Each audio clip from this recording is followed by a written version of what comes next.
Aos 9 anos, disseram que a mãe dele havia morrido num acidente. Mas 20 anos depois, uma carta muda tudo. O que você faria se descobrisse que sua mãe foi internada à força por saber demais e que seu próprio pai escondeu tudo isso? Esta é uma história real de dor, resistência e revelações sombrias que vão abalar sua alma. Assista até o fim. Você não vai acreditar no que ele descobriu no porão daquela casa. Antes de mergulharmos nessa jornada arrebatadora, já deixe seu like, inscreva-se no canal e diga nos comentários de onde está ouvindo nossa história. E prepare-se para se emocionar. Eu cresci acreditando que minha mãe havia morrido num acidente de carro. Foi o que me disseram quando eu tinha apenas 9 anos. Não lembro de ter visto o corpo. Não lembro de velório. Só me lembro da ausência repentina. O silêncio. A mudança de casa. E o jeito como meu pai me olhava depois disso. Como se estivesse sempre escondendo algo. Como se minha dor fosse mais suportável que a verdade. Meus primeiros anos foram confusos. Meu pai dizia pouco. Quando eu perguntava sobre ela, ele dizia que era melhor assim, que eu precisava ser forte, que certas feridas não podiam ser reabertas. Ele nunca me levou ao túmulo. Nunca me mostrou uma certidão de óbito. Mas aos 9 anos, o que eu podia fazer além de acreditar? Fui crescendo com um buraco no peito, um vazio que nenhum psicólogo conseguiu preencher. Me tornei um adulto desconfiado, metódico, observador. Nunca soube direito como lidar com vínculos afetivos. Sempre tive medo de perder alguém de novo. Como perdi ela, como achei que tinha perdido. Até que tudo mudou numa manhã comum de outubro, 20 anos depois, quando eu recebi uma carta que parecia ter sido escrita em outra época. O envelope estava amarelado, com um selo do Sistema Estadual de Saúde de 1996. Não tinha remetente, apenas meu nome escrito com uma caligrafia delicada e uma frase sublinhada na parte de trás. Leia sozinho e com coragem. Minhas mãos tremiam enquanto abria o envelope. Dentro, havia 2 páginas dobradas e um pequeno pedaço de fita azul, desbotado, como os que mães usam para prender o cabelo de filhas pequenas. Aquilo não fazia sentido nenhum. Mas o que estava escrito ali destruiu tudo o que eu achava que sabia sobre a minha história. A carta começava com uma frase que me fez perder o fôlego. Meu filho, se você está lendo isso, é porque alguém que ainda tem alma decidiu quebrar o silêncio. A letra era suave, mas trêmula. Ela contava que havia sido internada contra a própria vontade num hospital psiquiátrico no interior do estado. Não por doença real, mas por ter descoberto algo que não deveria e que colocava em risco a reputação de alguém poderoso demais. E esse alguém era o homem que eu chamava de pai. A primeira reação foi raiva. Uma raiva surda, quente, que me fez jogar a carta contra a parede e chorar como eu não chorava desde a infância. Meu pai, o homem que me criou, que dizia que estava me protegendo, como ele poderia ter feito isso? Voltei a pegar a carta com as mãos suadas.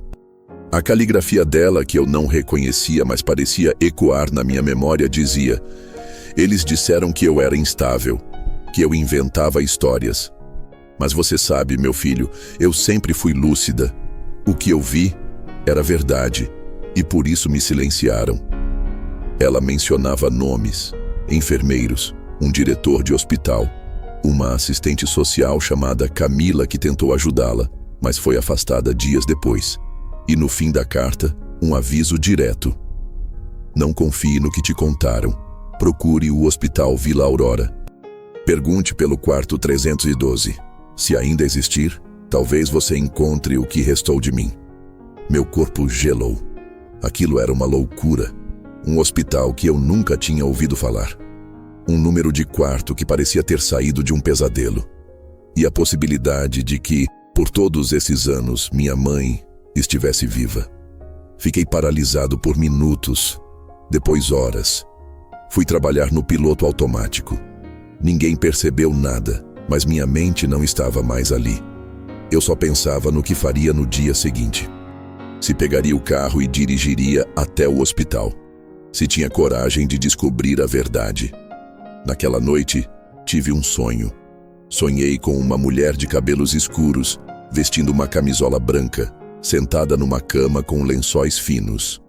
Ela me olhava com olhos cansados, mas cheios de amor, e dizia: "Eu esperei por você. Durante 20 anos, acordei suando frio. Peguei meu celular e procurei por Hospital Vila Aurora. Existia, no interior do estado, fundado em 1952. Atendia pacientes com distúrbios psiquiátricos, a maioria de longa permanência. Mas havia sido parcialmente fechado em 2008 após denúncias de maus tratos. E o restante? Segundo um fórum esquecido, ainda abrigava pacientes sem família.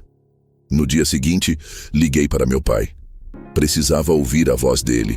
Precisava sentir algo, qualquer coisa que me dissesse se aquela carta era real ou só mais um truque do meu subconsciente. Quando ele atendeu, falei: "Pai, preciso te perguntar uma coisa.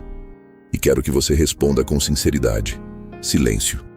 "A mamãe, ela realmente morreu?" Do outro lado, um ruído baixo, como um suspiro ou um soluço. "Por que está me perguntando isso agora?" Ele respondeu com uma voz mais grave do que o normal. "Recebi uma carta, assinada por ela." O silêncio agora era denso, quase palpável. E então, ele desligou, sem dizer uma palavra, sem negar, sem explicar. Naquele momento eu soube que tudo era verdade. E soube também que eu estava sozinho naquela busca. Peguei o carro na manhã seguinte e dirigi por 5 horas até o Hospital Vila Aurora. O GPS quase não reconhecia o endereço. Era um prédio antigo, com portões enferrujados e uma placa desgastada pelo tempo. Não parecia um hospital, parecia um eco de abandono. Toquei a campainha. Uma enfermeira idosa me atendeu. Perguntei sem rodeios: "Existe um quarto 312 neste hospital?" Ela franziu o senho, me olhou de cima a baixo e respondeu: "Quem mandou você aqui?" "Minha mãe. Ela disse que foi internada aqui."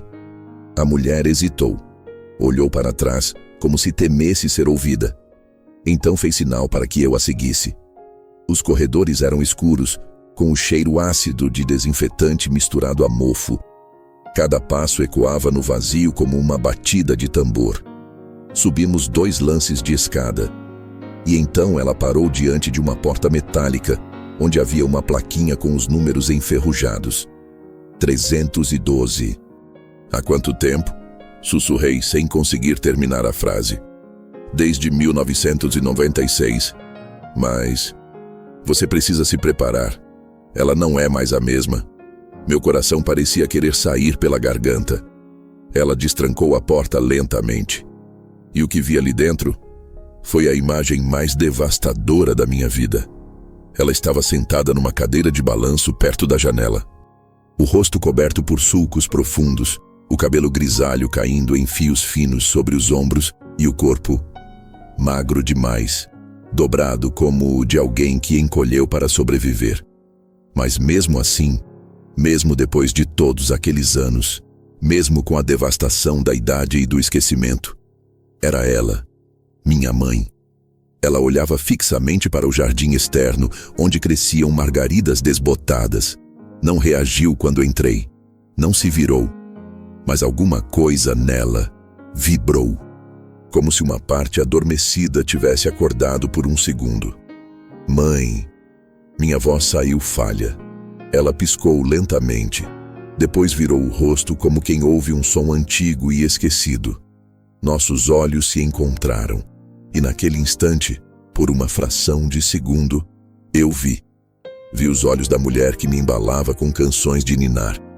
Vi a força que resistia por trás daquela aparência frágil. Vi a minha mãe. Ela murmurou algo, quase inaudível. Aproximei-me mais. "Mateus?" Meu nome. Ela ainda sabia meu nome. Me ajoelhei à frente dela, segurando suas mãos, que tremiam como folhas no vento. "Sou eu, mãe. Eu vim te buscar." Vim descobrir a verdade. Ela fechou os olhos. Uma lágrima desceu por sua bochecha. Você não devia ter vindo aqui. Por quê? Eles ainda vigiam. Mesmo agora, a enfermeira atrás de mim limpava discretamente os olhos. Havia dor ali. Um reconhecimento mudo. Ela já sabia o que aquela mulher significava. E agora eu entendia por que a porta daquele quarto permanecia trancada. Não era só esquecimento, era contenção. Minha mãe não estava louca, nunca esteve, mas eles a quebraram. Aos poucos, com silêncio, com ausência, com remédios, com a mentira. Ficamos ali por quase 1 hora. Falamos pouco. Às vezes ela balbuciava nomes que eu não conhecia. Outras vezes olhava fixamente para a parede como se estivesse vendo algo que eu não via. Mas havia momentos de lucidez. Momentos em que ela falava de mim, de quando eu era pequeno, de como ela sabia que eu voltaria um dia. Como havia guardado meu nome em cada canto da mente para não enlouquecer de vez. Seu pai, ela disse num desses momentos com a voz embargada. Ele me internou porque descobri o que ele fazia quando você dormia. Meu corpo inteiro se arrepiou. O quê? Ele fazia, mãe. Ela não respondeu. Apenas virou o rosto com os olhos fixos na porta e disse: ele vai tentar impedir você. Ele sempre tenta. Saí do hospital em estado de choque. Dirigi sem rumo por quase 1 hora, até parar num posto e vomitar no banheiro. O mundo parecia girar. Eu precisava de provas, de mais do que uma carta e o olhar cansado de uma mulher esquecida. Eu precisava desenterrar o passado. E foi exatamente o que fiz. Voltei para a cidade e mergulhei nos arquivos públicos. Pedi acesso aos registros antigos do Hospital Vila Aurora, mesmo sabendo que muitos haviam sido perdidos durante os escândalos. Mas havia ainda uma coisa que ninguém pensou em apagar: os jornais locais da época. Pesquisando nas edições de 1996, encontrei a notícia: esposa do promotor local internada após colapso nervoso. Uma pequena nota, quase sem detalhes, mas ali estava o nome dela e o dele. Promotor Leonardo Aranha, meu pai. As palavras pareciam queimar na minha pele. Um homem do sistema, com amigos no poder, capaz de manipular a narrativa, de fazer parecer que tudo foi por precaução médica. Procurei por mais pistas, e o que encontrei foi um nome que havia sido citado na carta: Camila, assistente social. Com esforço rastreei o endereço atual dela. Aposentada, vivia num bairro simples nos arredores da cidade. Quando bati em sua porta, uma mulher de cerca de 60 anos me olhou com desconfiança. Eu disse meu nome e o nome da minha mãe. Ela me abraçou antes mesmo que eu pudesse continuar. Meu Deus, você é o filho dela. Ela falava de você até no sono. Conversamos por horas. Camila foi a única que tentou impedi-lo. Ela viu que minha mãe não apresentava quadro de instabilidade mental, mas sim sinais de sofrimento psicológico provocado por ameaças. Ela tentou denunciá-lo, mas foi afastada por conduta inadequada e insubordinação. Nunca mais conseguiu outro cargo público. Ele te silenciou também, murmurei, como a todos que ousaram questioná-lo. Ela respondeu com um sorriso amargo. Foi ela quem me entregou a peça que faltava. Uma cópia escondida de um laudo psiquiátrico original, feito antes da internação. Nele, o médico responsável concluía que minha mãe não apresentava sinais de psicose, delírios ou perigo para si ou para terceiros, e que recomendava apenas apoio psicológico domiciliar. Mas esse laudo nunca foi anexado ao processo oficial de internação, porque outro, assinado dias depois por um especialista ligado ao círculo de meu pai, dizia o contrário. Era tudo um plano para afastá-la, para calá-la. Voltei ao hospital dias depois. Precisava ver minha mãe de novo, mostrar que eu acreditava nela, que tudo aquilo estava vindo à tona. Mas quando cheguei, O quarto 312 estava vazio, a cama desfeita, a cadeira de balanço parada, a janela aberta. Onde ela está? Gritei para a recepção em desespero. A mesma enfermeira da primeira vez se aproximou, tensa. Não sabemos. Ela desapareceu durante a madrugada. Não há sinais de arrombamento, nem registros de saída. Só isso. Ela me entregou um bilhete com a mesma caligrafia trêmula da carta. Mateus, eu precisava te proteger de novo. Como fiz há 20 anos, eu vou terminar o que comecei. Mas agora, é você quem deve continuar. E no verso havia um endereço. Um local abandonado nos arredores da cidade. Uma antiga casa de fazenda. Peguei o carro novamente e fui até lá. O que encontrei naquela casa? A estrada de terra levava a lugar nenhum. O mato crescia alto, sufocando as cercas enferrujadas, e as árvores pareciam se curvar em silêncio enquanto eu passava, como se guardassem um segredo antigo demais para ser contado em voz alta. O endereço no bilhete me levou até uma propriedade isolada, esquecida entre colinas e sombra. Era uma casa de madeira, velha, de janelas lacradas e telhado parcialmente desabado. Mas havia algo vivo ali, um ar tenso, carregado, como se o próprio passado estivesse esperando por mim naquele lugar. Estacionei o carro com o motor ainda ligado por um momento. Hesitei. Se minha mãe tinha vindo até aqui era por um motivo. Mas qual? E por que me mandaria até esse lugar sem explicação? Desci e caminhei até a porta. Estava entreaberta. O som da madeira rangendo me deu calafrios. Entrei. O cheiro era de pó, ferrugem e abandono. Mas sobre uma mesa no canto da sala havia algo fora de lugar. Um caderno de couro, fechado por um laço. Em cima dele uma fita azul. A mesma da carta que recebi semanas antes. Abri com mãos trêmulas. O caderno estava cheio de anotações feitas pela minha mãe. Páginas e mais páginas em que ela descrevia o que acontecera nos meses que antecederam sua internação. Havia detalhes do comportamento do meu pai, registros de conversas que ela gravou às escondidas, nomes de juízes, médicos, contatos políticos. Uma rede inteira de manipulação costurada com silêncio, medo e poder. Mas o que mais me destruiu foi uma página datada do dia anterior à sua internação. Hoje é o último dia com meu filho. Sei que vão me tirar, mas deixarei provas. Um dia ele vai entender. Vai saber que eu nunca o abandonei, que lutei por ele até o fim. As palavras sumiam em borrões de lágrimas secas. Continuei virando as páginas até encontrar o que parecia ser um plano. Um verdadeiro dossiê. Era como se minha mãe, mesmo destruída emocionalmente, tivesse canalizado a dor numa missão: fazer justiça. Ela havia voltado ali para reunir tudo, organizar cada detalhe. E pelo que entendi, ela não pretendia fugir. Pretendia se sacrificar mais uma vez para que eu tivesse tudo em mãos. Ouvi um estalo atrás de mim. Virei rápido. A figura magra surgiu na porta da cozinha, com os olhos fundos e o rosto pálido como um retrato antigo. Era ela, minha mãe. Vestia um casaco escuro e me olhava como se o tempo não existisse mais. Não havia pânico, nem medo. Havia decisão. Você encontrou o que precisava? Ela perguntou, a voz quase um sussurro. Sim, mas o que está fazendo aqui? Por que desapareceu daquele jeito? Ela caminhou lentamente até mim. Seus passos não faziam ruído algum. Por que não posso voltar?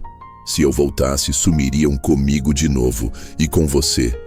Mas agora, você tem o que precisa. O que quer dizer? Ela estendeu a mão e apontou para o fundo do caderno. Havia um envelope com o selo do Ministério Público. Dentro, um documento escaneado, assinado digitalmente por um procurador de justiça. Uma denúncia anônima, detalhada, amparada por provas, e uma autorização para que fosse aberta uma investigação, caso mais alguém apresentasse os dados originais. Eu consegui um aliado. Alguém que acreditou. Ele guardou esse documento, esperando que um dia você viesse até aqui. Mas por que eu? Por que não ele? Porque você é a única pessoa que eles não esperam. Você é o filho do algoz e da vítima. E isso te torna invisível para eles. Pelo menos por enquanto. Eu não sabia o que dizer. Minha mente girava em círculos. Então, o que vai fazer agora? Eu? Ela sorriu com tristeza. Eu vou desaparecer de novo. Não. Agarrei suas mãos. Mãe, eu esperei tanto por você. Eu te achei. Não pode simplesmente... Mateus, ouça com atenção. Não posso ficar. Se ficar, tudo se perde. Mas você pode mudar isso. Pode quebrar o ciclo. Pode destruir o que ele construiu às custas do nosso silêncio. Ela segurou meu rosto entre as mãos. E você pode me salvar, mesmo que eu não esteja por perto. Chorei, como um menino de 9 anos. De novo. Nos abraçamos ali, no meio daquela casa silenciosa, cercados por cacos de uma vida despedaçada, mas ainda com uma centelha de esperança. Ela saiu pela porta dos fundos minutos depois, com passos leves. Não me disse para onde ia, e eu deixei que fosse, porque agora, pela primeira vez, eu sabia quem ela era. E sabia que ela tinha sobrevivido ao impossível. Voltei à cidade com o caderno, o documento e o coração em pedaços. E fui direto para o gabinete de uma promotora de justiça de confiança, indicada por Camila. Mas eu não estava preparado para o que viria. Porque quando apresentei os documentos, as fotos, os nomes, ela me olhou em silêncio por minutos. Depois disse: Mateus, você não é o primeiro a trazer essas provas, mas todos os outros desapareceram antes de depor. Fiquei em choque. O que está dizendo? Ela baixou a voz. Seu pai, ou quem ainda protege o nome dele, tem olhos em muitos lugares, mas talvez com você possamos fazer diferente. Porque há algo que você precisa saber. O quê? A assistente social, Camila. Ela foi encontrada morta esta manhã, em circunstâncias suspeitas.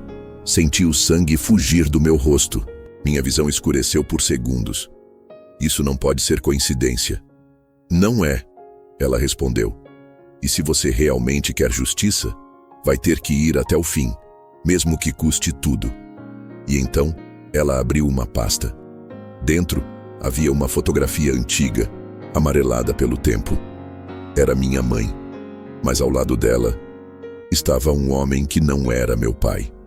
A promotora me encarou. Mateus, você tem certeza de que sabe quem realmente é seu pai? Meu coração disparou. Olhei fixamente para aquela fotografia como se pudesse extrair alguma verdade que meus olhos ainda não compreendiam.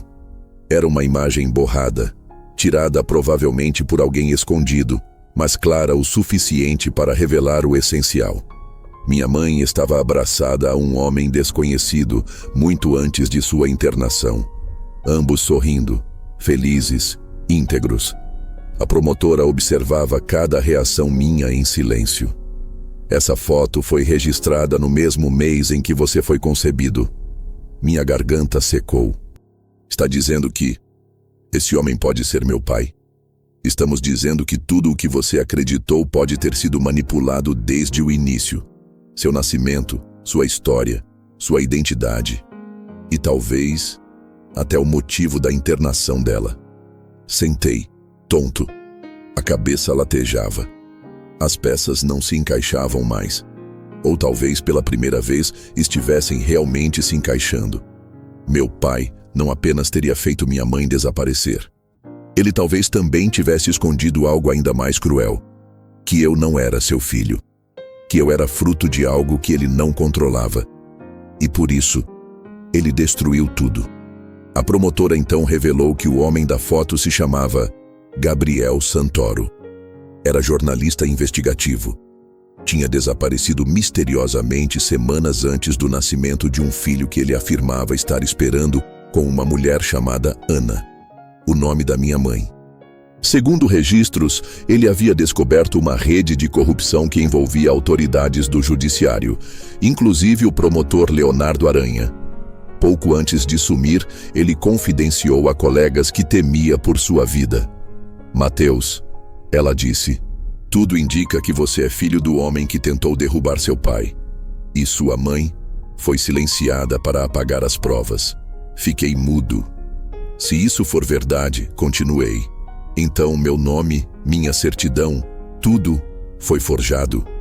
Estamos trabalhando para confirmar. Mas há mais uma coisa que precisa ver. Ela abriu outra pasta. Dessa vez, continha relatórios psiquiátricos recentes. Um perito oficial, após visitar o Hospital Vila Aurora secretamente a pedido da promotoria, descreveu a internação da minha mãe como ilegítima, violenta e sustentada por laudos manipulados. Isso é suficiente para reabrirmos o caso, mas você precisa entender, o que estamos enfrentando é uma teia antiga e muito perigosa. Respirei fundo. Vamos até o fim. Nas semanas seguintes, minha vida virou um campo de guerra silenciosa. Recebi ligações anônimas. Um carro preto começou a aparecer estacionado do outro lado da rua do meu prédio, sempre com os vidros fechados. Um dia, encontrei minha porta entreaberta, embora não houvesse sinal de arrombamento. Nada foi levado, mas sobre a mesa, alguém deixou uma folha em branco. E ao centro, uma gota de sangue seco. Era um aviso. Ainda assim, continuei. Gravei vídeos, escondi cópias dos documentos em nuvem e entreguei pendrives para 2 amigos de confiança. Caso algo me acontecesse, eles saberiam o que fazer. Voltei à casa onde minha mãe estivera. Ela não estava mais lá, como eu esperava, mas encontrei uma nova pista. No espelho do quarto, escrito com batom vermelho, lia-se: encontre o nome verdadeiro. Está no porão. Desci as escadas da velha fazenda com uma lanterna trêmula. O porão tinha cheiro de umidade e lembrava um túmulo esquecido. Vasculhei por horas até encontrar dentro de uma caixa metálica enterrada sob tábuas soltas uma pequena agenda. Dentro dela, páginas coladas, registros antigos, recortes de jornal e uma certidão de nascimento. Não a minha, mas a de um bebê chamado Mateus Santoro. Data de nascimento, a minha. Mãe, Ana Lemos. Pai, Gabriel Santoro. Minhas pernas fraquejaram. Me apoiei na parede coberta de teias. Aquilo era real, oficial. Tinha carimbo, tinha selo. Era a verdade enterrada que nunca me deixaram ver. Voltei à promotoria e entreguei o documento. A promotora confirmou a autenticidade. Com isso, ela deu início ao processo de revisão de identidade e a denúncia formal contra Leonardo Aranha por fraude, abuso de poder, cárcere privado e possível envolvimento em desaparecimentos forjados. Mas foi nesse mesmo dia que recebi a ligação que me destruiu. Mateus, aqui é Beatriz, do Hospital Santa Elisa. Um corpo foi encontrado numa área rural próxima ao antigo hospital de Vila Aurora. A perícia identificou compatibilidade com sua mãe. Lamentamos profundamente. Não podia ser. Ela havia sumido para se proteger. Ela estava viva. Ela estava perto. Fui ao necrotério, tremendo, sem ar. Quando vi o corpo, senti como se meu coração fosse arrancado. Era ela. Reconheci cada traço, mesmo com o rosto pálido e imóvel. Não havia sinais visíveis de violência, mas o relatório dizia: possível overdose de medicamento controlado. Acidente? Suicídio? Ou alguém quis silenciar a última testemunha? Na mão dela, havia uma fita azul, apertada com tanta força que os dedos estavam marcados. Peguei aquilo como se pegasse o próprio coração dela em minhas mãos. E foi nesse momento que notei algo estranho. Atrás da fita, havia um pequeno papel dobrado. Dentro dele, uma frase: o verdadeiro fim não está aqui. Ele está na Casa Branca, no alto do morro. Vá sozinho. Era a letra dela. Fui imediatamente até o endereço. Uma antiga casa no alto de uma colina, que um dia foi usada como local de veraneio de autoridades locais, agora abandonada. Mas quando entrei, o que encontrei ali foi um eco do passado gritando dentro das paredes. A Casa Branca no alto do morro parecia ter congelado no tempo. Cortinas rotas ainda balançavam nas janelas quebradas e os móveis antigos estavam cobertos por lençóis embolorados. O piso rangia sob meus pés, como se me alertasse que cada passo adiante era um mergulho mais fundo num labirinto de verdades enterradas. No hall de entrada, sobre uma mesa de mármore rachado, havia um porta-retrato virado para baixo. Quando o levantei, senti um choque. Era uma foto da minha mãe jovem, abraçada a um homem. Não Gabriel, não Leonardo, mas outro. No verso da moldura, uma inscrição à mão. A verdadeira traição começa quando o sangue se mistura à mentira. Explorei o resto da casa em silêncio. Nos quartos, quadros antigos, símbolos religiosos distorcidos, livros sobre psicologia criminal, artigos sobre lavagem cerebral e contenção de memória. Era como se aquele lugar tivesse sido usado para doutrinação. Ou pior, para apagar histórias. No sótão, finalmente encontrei o que parecia ser o motivo daquela última mensagem da minha mãe. Um armário com fundo falso. Empurrei com esforço até revelar uma escada estreita que levava a um cômodo escondido. Lá dentro, uma sala escura, com arquivos empilhados, fitas cassete, fotografias. E no centro, uma única lâmpada acesa pendurada no teto, iluminando uma cadeira enferrujada com correias nos braços.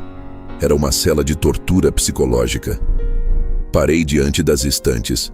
Cada pasta tinha o nome de uma pessoa. Muitas estavam carimbadas com a palavra reabilitado. Outras com inutilizado. E no canto da prateleira mais alta, uma pasta com 3 letras que me gelaram a alma. A.L.S. Ana Lemos Santoro. Minha mãe. Abri. Lá estavam documentos confidenciais, gravações de sessões com psicólogos manipulados, descrições clínicas frias sobre surtos que mais pareciam resistências. Em uma das páginas estava registrado que ela relatava alucinações com um filho perdido e que sua obstinação por denunciar autoridades evidenciava delírios paranoides. Era um teatro cruel. Cada grito dela por justiça havia sido classificado como distúrbio. Cada memória, rotulada como invenção. E todo o sistema havia colaborado. Mas foi quando comecei a escutar as gravações que minha respiração parou. Na fita rotulada Sessão 14, a voz de um homem idoso se destacava. Você nunca mais verá seu filho, Ana. Ele será criado por quem pode moldá-lo. E quando crescer, vai me chamar de pai. A resposta dela veio entre soluços. Ele vai descobrir. Ele vai lembrar de mim. Ele é parte de mim. A fita foi desligada com um estalo seco. Na mesma sala, havia também um cofre antigo. Quase destruído pelo tempo, mas ainda com o painel de abertura. Tentei datas de nascimento, nomes, códigos da pasta. Nada funcionava. Até que pensei na fita azul. 3 voltas no laço. 2 nós, um puxão lateral. Tentei a combinação 321. O cofre se abriu. Dentro, uma caixa de madeira. Dentro da caixa, um pendrive. E uma única folha escrita à mão com letras firmes, de quem sabia que aquilo poderia ser sua última mensagem. Mateus, se você está lendo isso, significa que tudo chegou ao ponto final. Aqui está a verdade, toda ela. Não para que você se vingue, mas para que nenhum outro filho viva o que você viveu. Envie isso à imprensa e desapareça. Saí da casa com o pendrive como se carregasse dinamite. Meu corpo tremia. Meu coração batia fora do ritmo. A verdade estava ali. A destruição do império de mentiras que Leonardo Aranha havia construído às custas de sangue, silêncio e medo. Naquela noite, enquanto preparava tudo para enviar os arquivos a jornalistas independentes e à promotora, recebi uma ligação de número oculto. Atendi. Silêncio. Depois, uma voz que eu nunca esqueci. Você cavou fundo demais, Mateus. Era ele, meu pai. A voz não tremia. Estava calma, quase gentil, como a de um predador prestes a devorar a presa. Sempre soube que herdaria a teimosia da sua mãe, mas imaginei que ela tivesse apagado o suficiente de você. Você destruiu tudo. Consegui dizer, com a voz engasgada. Não, Mateus, eu construí tudo. Você cresceu seguro, alimentado, instruído. Você teve tudo o que precisava para ser um homem forte. E agora quer jogar tudo fora por causa de uma mulher perturbada. Ela não estava doente. Você a internou porque ela sabia da verdade.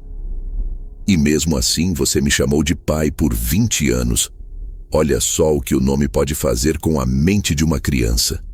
Fechei os olhos com força tentando controlar a raiva. Isso vai acabar. Amanhã, todo o país vai saber o que você fez. Ele riu. Amanhã, você não vai mais existir. A ligação caiu. Olhei para a tela.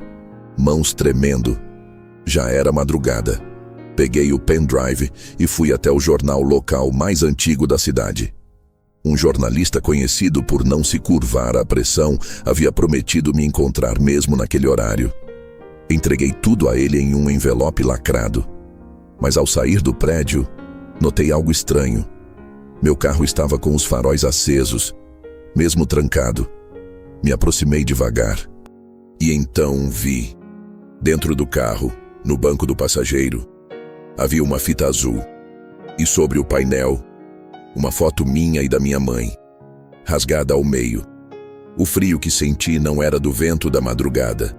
Era um frio vindo de dentro. Um calafrio que subia pela espinha como o toque de uma presença invisível. Aquilo não era só um aviso, era uma assinatura, uma forma de dizer: estamos te observando. Sabemos onde você está. Sabemos com quem falou. Dei 2 passos para trás tentando manter a calma. Liguei para a promotora imediatamente. Quando atendeu, minha voz saiu rápida, quase sem pausa. Alguém esteve no meu carro. Deixaram uma fita azul e uma foto minha com minha mãe rasgada. Eles sabem. Saia daí agora. Ela respondeu. Não vá para casa. Te encontro na base da promotoria. Vamos entrar com pedido de proteção formal. Corri até a rua paralela, onde havia deixado um carro alugado por segurança. Enquanto dirigia pelas avenidas ainda vazias, tentava assimilar tudo o que havia acontecido até ali. A mentira sobre minha origem, a farsa sobre a morte da minha mãe, o sequestro da verdade por décadas. E agora, a perseguição direta. Eles estavam perto, e perigosos como nunca. Cheguei ao prédio da promotoria antes do amanhecer. A promotora estava me esperando com olheiras fundas e uma pasta na mão. O jornalista a quem você entregou o material está seguro, disse ela. Mas tentaram invadir a sede do jornal minutos depois que você saiu. Por sorte, as cópias já haviam sido enviadas para servidores em nuvem, mas isso só confirma. Você está na mira. E minha identidade? Perguntei. Estamos iniciando o processo de retificação oficial. A certidão de nascimento original foi validada. Em breve, você deixará de ser Mateus Aranha. Será reconhecido como Mateus Santoro. Assenti com um nó na garganta. Pela primeira vez, senti que minha história estava voltando para mim. Que o nome que me definia desde o nascimento e que carregava o selo do homem que destruiu minha vida seria apagado. Mas antes que pudesse respirar aliviado, um agente federal entrou na sala com o rosto tenso. Precisamos sair. Agora. Recebemos uma ameaça de bomba no prédio. Corremos para a saída dos fundos. O céu ainda estava escuro, mas já começava a clarear. Na rua, sirenes ecoavam de longe, mas o silêncio do momento parecia gritar mais alto. Entramos num carro oficial e fomos levados para um local temporário seguro, onde outros documentos começaram a ser produzidos em meu novo nome. Eu seria protegido, invisível. Mas não por muito tempo. No esconderijo, recebi uma ligação inesperada. Número privado. Atendi em silêncio. Mateus. Era a voz da promotora, mais fraca, quase sufocada. Eles me acharam. Estão me vigiando. Não posso sair. Onde você está? Ainda no abrigo. Mas, escute, não confie em ninguém que se identifique como autoridade, sem a senha. A senha é: Gabriel vive. Só assim você saberá que sou eu ou alguém da minha equipe. Ok. Mas você está segura? Ainda, sim. Mas Mateus, tem algo que eu não te mostrei. O quê? Recebemos um vídeo. Foi enviado junto com um dossiê, mas ainda estamos verificando a fonte. Você precisa ver isso. Manda para mim. Minutos depois, recebi um link criptografado. Quando abri o vídeo, minhas mãos congelaram. Era uma gravação caseira com baixa resolução. A câmera tremia. Parecia ter sido feita às escondidas. No centro do quadro, minha mãe, muito antes da internação. Talvez semanas antes. Ela estava sentada em uma sala de estar e ao lado dela estava Leonardo Aranha. Você prometeu que ficaria fora disso, ele dizia. E você prometeu que não me machucaria. Mas agora quer apagar o Gabriel, como se ele nunca tivesse existido. Porque ele é um erro, Ana. Um erro que vai destruir você. E esse bebê não pode carregar o nome dele. Ela coloca a mão sobre o ventre. Ele vai carregar o que for preciso, mas vai saber a verdade. A imagem treme. Há um som forte. A gravação para abruptamente. Olhei para a tela em branco tentando absorver o peso daquilo. Ela sabia. Ela lutou até o fim. E mesmo cercada, ameaçada, ela gravou, deixou rastros, criou um caminho. Naquele instante tomei uma decisão. Vou à imprensa nacional. Vou expor tudo, com nomes, rostos, datas, códigos. Vou colocar isso no alto-falante do mundo. E se tentarem me silenciar, será tarde demais. Preparei tudo. Mas quando estava a minutos de enviar o material completo para uma rede internacional, o celular vibrou. Mensagem anônima, sem texto, apenas uma imagem. E o que vi me paralisou. Era uma foto recente, do túmulo de Gabriel Santoro, aberto e vazio. A imagem do túmulo aberto ficou gravada na minha mente como uma tatuagem no fundo dos olhos. Era impossível desver. O caixão de Gabriel Santoro, vazio, sem sinais de vandalismo, sem terra revirada, apenas aberto como se alguém, ou algo, o tivesse desenterrado com cuidado cirúrgico. Corri os dedos pelo celular, tentando entender se aquilo era real. Havia coordenadas na parte inferior da imagem. Uma clareira nos arredores de Varginha, região rural e isolada. A mesma área mencionada nos últimos relatórios, anexados pela promotora como ponto de refúgio de testemunhas desaparecidas. Liguei para ela, mas a chamada não completou. Nenhum sinal, nenhuma resposta, nem mensagens. O silêncio me dizia que algo tinha acontecido. Sem perder tempo, fui até o endereço das coordenadas. Um trajeto longo entre estradas de terra, cercas abandonadas, árvores tortas. O tipo de caminho onde você sente que está sendo vigiado, mesmo quando não há ninguém por perto. Cheguei pouco antes do anoitecer. A clareira parecia deserta à primeira vista, mas, ao vasculhar o terreno, encontrei uma estrutura camuflada sob galhos e folhas. Uma entrada subterrânea, coberta por uma lona escurecida, onde duas alavancas metálicas enferrujadas prendiam uma tampa de ferro. Forçando as dobradiças, consegui abrir a passagem. Desci com a lanterna do celular tremendo entre os dedos. O que encontrei lá embaixo me arrepiou até os ossos. Uma sala subterrânea, iluminada por lâmpadas amareladas penduradas por fios improvisados. No centro, uma mesa de metal com recortes de jornais colados em painéis, fotos, conexões, flechas entre nomes, linhas vermelhas ligando rostos a lugares. Era como estar dentro da mente de um investigador obcecado. E no fundo da sala, alguém, um homem, de costas, sentado, magro, cabelos grisalhos. Gabriel. Minha voz ecoou no silêncio como um tiro. Ele não se virou de imediato, apenas soltou um suspiro profundo. Sabia que você viria. Ana me disse que você encontraria o caminho. Meu coração disparou. Era real. Gabriel Santoro não estava morto. E minha mãe o havia protegido até o fim. Mas como? Eu vi sua certidão de óbito, vi seu túmulo. O corpo nunca foi encontrado. Foi uma cortina de fumaça. Ela e eu sabíamos que enquanto acreditassem que eu estava morto, eu poderia continuar escavando a verdade por baixo da podridão. Me aproximei, sem acreditar no que via. Ele se virou, e eu me vi, porque nos olhos dele havia os meus, o mesmo tom, a mesma sombra de dor e decisão. Você é meu filho, ele disse, com uma firmeza que não pedia confirmação. E tudo o que fiz desde então foi por você. Expliquei tudo o que havia descoberto. Os documentos, a promotora, a fita azul, a morte da minha mãe. Ele ouviu em silêncio. Cada palavra parecia um golpe. Cada menção a Ana fazia seu maxilar se contrair. Ela sacrificou tudo. Ele sussurrou, inclusive a si mesma. Mas agora, Mateus, você tem o que ela nunca teve.